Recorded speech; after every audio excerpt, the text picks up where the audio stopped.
Good afternoon, Habs fans. This is Shayne and Damen here reporting live after the big trade finally went down. Jeff Petry is no longer a member of the Montreal Canadiens. He is now part of the Pittsburgh Penguins, along with Rem Pitlick. A lot of people hadn't predicted that. We didn't think he would be included in the deal, but he was. So the trade is Jeff Petry and Rem Pitlick to Pittsburgh in exchange for defenseman Mike Matheson and a 2023 fourth-round pick. Now, Damon, there are a lot of reactions. A lot of people also don't quite understand the cap situation, why this move needed to be made. We'll break it all down for you guys. But Damon, I want to get your first thoughts here. Overview of the trade. What do you think? Overview of the trade. I'm going to say this. I want to thank Jeff and Ryan for their time in Montreal and everything they've done for sure. And it was a very memorable time as well with both of them. Rem Pitlick 4 goals in his first ever NHL game. Brando was at the game. Never forgetting that game. Unfortunately, I didn't watch it. And Jeff, of course, the red eyes turning into Superman pretty much in the playoffs. And just thank you again to both of them. But the thing that I'm really excited for here is Mike Matheson coming to Montreal. He's going to be a good defenseman with us. His skating is really good. And as I'm sure we heard from Kent Hughes' presser, Dale Talon expected him to be a Duncan Keith type defenseman. And he's one of those players that he expects to play really well under Marty St. Louis. And I definitely see that he has the tools to do it. And I'm just looking forward to October this year. Well said. Well said. And I have to emulate what you said here. Big thank you goes out to Jeff Petry and friend of the show, Rem Pitlick. For those who didn't see that episode, we did have him on. Amazing interview. The guy is an amazing person. So is Jeff. We wish them nothing but the best. We thank them for their time in Montreal. Some great memories. I mean, we remember when Petry eliminated the Pittsburgh Penguins in the bubble. And come full circle. Now he's a member of the Penguins. But yeah, obviously Rem Pitlick, the hat trick first game with the shootout goal at the end to cap it all off. Really some great memories from these guys, and we thank them, wish them nothing but the best. But we have to talk about the piece coming. Mike Matheson. He is here. I have his info here. He is from Pointe Claire, Quebec, so he is native from the Montreal area. He is 6'2", 188, left shot defenseman. He was drafted 23rd overall by the Florida Panthers in 2012. When he played with Boston College in university, he was a pretty reliable defenseman. I mean, his first year, he had 25 points, 36 games. His second year, he had 21 points in 38 games. His third year, he had 25 points in 38 games. So, again, very steady guy. And then this last season with Pittsburgh was a career best for him with 31 points in 74 games, 11 goals, 20 assists. And in the playoffs, he actually had 6 points in 7 games this year, 1 goal and 5 assists. So like Kent Hughes said, like he's only 28, right? So he's like a young veteran if you want. But this is a guy that could still use some development from guys like Martin St. Louis and our whole development squad. But he's also reliable. He is a proven NHL defenseman and an amazing skater. That's really what comes up over and over again is how good his skating is. Creating offensive rushes from the blue line, maybe some lacking in the defensive end, but paired with a guy maybe like Savard or Edmondson that could compensate. Regardless, we have a top 4 defenseman here on our squad, a younger guy who makes less money, and we will get into the whole cap situation later. Damon, you're going to break it down for us. But I'm excited. I like Mike Matheson. I think he could bring a lot to this team. And he could be with us for quite some time. I think so as well. He definitely is a very good, versatile defenseman. And also, Kent Hughes said in his press release, he can play both sides. And I want to touch on what he's won in his career. He's a gold medalist with the Hlinka Gretzky team. Won a gold medal at the World Championships, silver medal. He's a 2-time NCAA All-Star team member. He's won an NCAA championship. A USHL All-Rookie team he's made it to. My goodness. He made the All-Star team in the World Championships, and then he was also best defenseman of the World Championships. So that is quite the resume to join Montreal, and just can't wait to get him on the team and see where he fits. But I can tell you this, he's going to be very good for us. Yeah. I'm excited to see what he does with this team and with under Martin St. Louis, who we've seen has made everyone better on the team regardless. But I think this is a trade that a lot of people don't really like. obviously at first glance, you can see, oh, well, Petry's better than Matheson, and why include Poehling and all that stuff. Well, let's get into it, Damen. You got a nice little graph here from Cap Friendly to break it all down, because this is a cap situation. After all, like we shed about like $1 million total today, with including the signing of Rem Pitlick, obviously. So we're $1 million down. We have $1 million more cap space for the Habs, but Mike Matheson is making 4.8. Is that correct? 4.8 million. Yes, 4.875. Whereas Petry was making over 6, right? Petry was making over 6, and Poehling was still on his rookie contract. So we shed quite a bit of cap space here.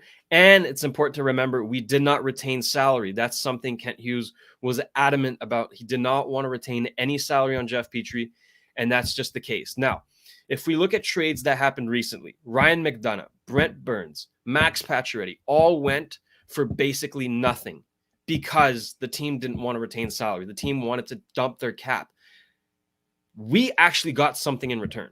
Obviously, we had to pay Poehling as extra money, so to say, but we got an actual player in return. We didn't just get future considerations. That's not what Kent wanted.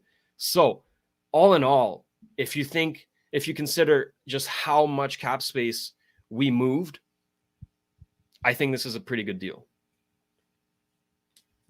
I completely agree. This is going to be a very good deal for us in the long term. And also in the long term as well, I could see Mike Matheson being traded as well to a future to a contender in a few years from now, because I don't see us contending the next 2 to 3 seasons, but maybe 4. That would be on the final year of his contract.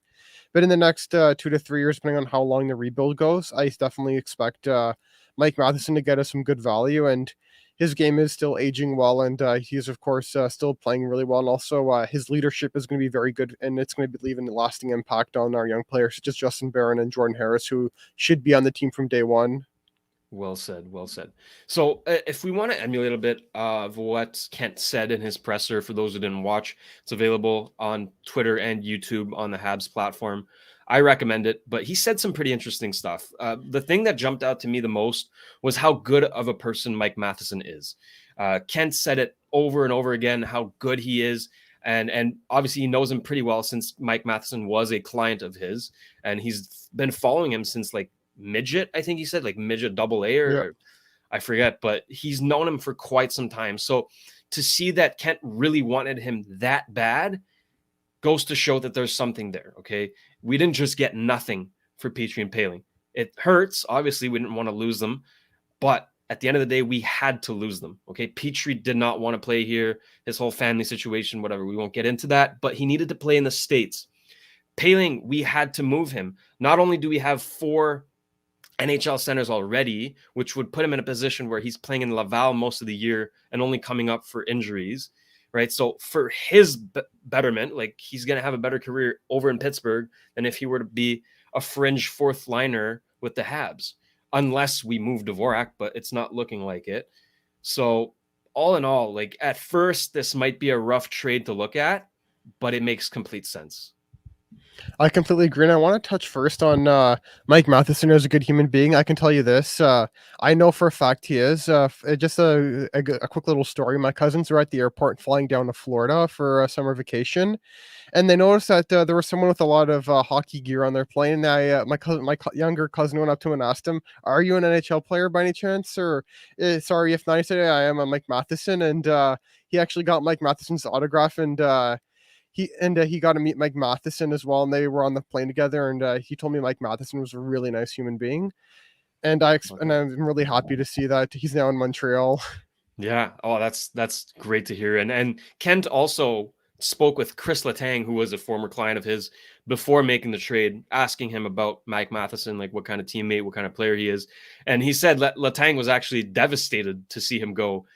So he seems like a really glue guy, right? A locker room type of personality, and a damn good hockey player too. So I don't think we should be sad at all today. I think this is a good trade for the future. Development. This is a development year, right? We are a developing team. That's the focus this year. We're not trying to win. It's actually better if we lose. Let's be honest. We want another first overall pick. I mean, we're kind of addicted now, but I think this makes complete sense. going down the line here. We have young centers. Poehling unfortunately became expendable. We just got younger at defense, and we got a 4th round pick. Although that doesn't necessarily mean much, it's still a pick nonetheless. So I think we can be pretty happy. Now, another news that made everyone very happy is this guy signing for 2 years with a 1.1 million AAV cap hit. I think this is a steal. He was supposed to go into arbitration and sign for 3 million. We got him for 1.1. Kent Hughes, the Wizard, strikes again, Damen. Kent Hughes, I would not be surprised if he has a magic wand at home, or if he somehow stole stuff from Dumbledore's School of Magic. I'm not a Harry Potter fan, but I'll say this. I would not be surprised if he stole stuff from Dumbledore and Lord Voldemort and all those characters, but that is a very good deal for us. That'll benefit us in the short term and in the long term, because Rem Pitlick is someone who reminds me a lot of Arturi Lehkonen, does a lot of the same stuff on the ice. Both hard workers, both can put the puck in the back of the net, and very versatile. And I'm just really happy that he's going to be back with us. As soon as I saw the news that he wasn't qualified, I nearly cried, and I was driving back from Montreal that day. Yeah. So that was maybe not the nicest trip back, just seeing Rem Pitlick wasn't qualified. But now I'm happy that he's back. That's it. I think we were all pretty scared when we saw that, but it all makes sense now, right? We got him cheaper, and he wanted to be a Montreal Canadian, right? His whole family is basically here with his cousin Tyler and his brother Rhett, who is a prospect. So good stuff here. Rem Pitlick signing for 2 years. Glad to have him. He is a reliable forward. He can play the wing and center. Just overall very good stuff. Now, Damen, this move here, these 2 moves, I beg the question, are there more moves to come, right? There's still plenty of free agents left to sign. There could be more trades. Kent did hint that there could be more trades. Renaud Lavoie asked him, and he did say possibly. So what do you think we could see before the start of the season? First of all, first things first, number 68, Mike Hoffman, is first on my trading block for the Montreal Canadiens, as he always been throughout since the deadline pretty much. I expect him to finally be moved to clear up cap space, just hopefully sign Caulfield, get that done. That needs to be done. I really want Caulfield signed badly. We have to. Yeah, and then also Dvorak as well. I could see being moved, but with this move, Dvorak might have to play with us. But it depends on if we get a good offer that we can't refuse. We could all probably find in the free agent market another center that can replace Dvorak, or play a bit more of a veteran leadership role. And there's still a lot of former Habs in the market. I just want to stress this a bit. Galchenyuk and Subi, would you want the reunion? Subban? Kent did say he was going to look for a right-handed defenseman. Bring him home. Bring him home, baby. But the contract needs to be really good for that, though. We can't be taking on too much with Subban. If he takes a team-friendly deal, sure. Why not? But it's gonna need to be like this much, you know. We have, how much cap space do we have right now? 1.2 million. 1.2, yeah. But if we get rid of Dvorak, it's gonna clear 4 million, but Hoffman's gonna clear 4.5. So that is gonna give us much needed cap flexibility. That's it. I think Hoffman, you're onto something there. I was looking at our winger depth, and I just don't see him fitting in unless we take a guy like Pezzetta out, which I don't want to. So it's too bad, because I wish it panned out. But I think Hoffman would likely be the next guy to move. In terms of free agent signings, I don't think we'll be seeing anything crazy, really. With the cap that we have, we can't afford to go get big guys like Nazem Kadri or anything like that. Either way, we're good at center. So I think the team that we have right now is likely to be the team that we start the season with. Keep in mind, this is, like I said, a development year, right? We're not trying to compete. We're not trying to make the playoffs. We do actually want to get a pretty high draft pick, and we do have 2 first-round picks. Thank you, Florida. So, you know what? I think today was a good day for the Habs overall. It's sad seeing those guys go, obviously, but signing Pitlick, getting Mike Matheson, I would consider this a moderate Kent Hughes W. We've seen bigger W's, but again, can't be mad at this. Good stuff. Damen, final thoughts, man. What do you think? This is going to be a good trade. It's going to help us in the long run. And thank you guys all so much for tuning in and watching our show. Thank you for helping us get over 14,000 subscribers. Just I can't thank you guys enough. This means the world to us. And just another thank you again to you guys. That's it. Our latest draft recap video is almost at 120,000 views, which is double our previous record. So big shout out to everyone supporting the channel. We did release a Slav Squatch shirt, by the way, for those who haven't seen. Go get that, habstonight.net. Beautiful stuff by Nick once again. The Slav Squatch, gotta love that name. It's actually catching on. I've been seeing a lot of people saying that nickname. So we trademarked it. It happened here at Habs Tonight. We were the first. Book that. I think that's about it for today, guys. Thank you for tuning in. And again, thank you to Jeff Petry and Ryan Poehling for their time as Montreal Canadiens, wearing the logo proudly and giving us a good show. And thank you for those of you tuning in. We have plenty of shows coming up here. We have interviews. Anything that happens, trades, we're the first to break it down. All right. We are the source. All right. Take care, Damon. Take care, everyone. Take care. Thank you, guys. Bye.